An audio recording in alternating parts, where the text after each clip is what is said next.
Aider les sans-domicile fixe ou les personnes fragiles à quitter la précarité de la rue ou des centres d'hébergement, c'est le but de la future allocation de relogement.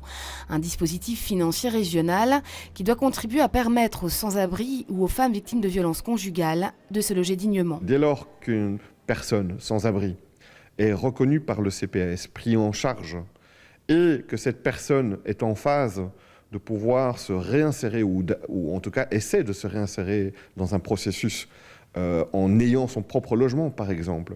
On se rend bien compte que dans ces situations-là, si la personne n'a pas un petit coup de pouce des pouvoirs publics via une allocation de relogement telle que celle qu'on va mettre en place, c'est extrêmement difficile. 155 € mensuels, majorés de 15 € par personne à charge.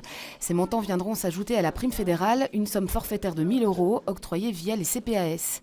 Ce dispositif répond à une vieille demande de l'associatif. Celui-ci se dit satisfait mais néanmoins critique, notamment sur le montant maximal de l'allocation qui, selon eux, pénalise les grands ménages. Nous, on a calculé que pour qu'un grand ménage puisse vraiment en bénéficier, il faudrait que l'allocation monte au moins jusqu'à 200 € avec des majorations d'environ 100 €. Et par ailleurs, ces allocations sont toujours limitées dans le temps. Donc l'allocation de relogement sera octroyée pour une durée de 5 ans, renouvelable 5 ans supplémentaires à 50%.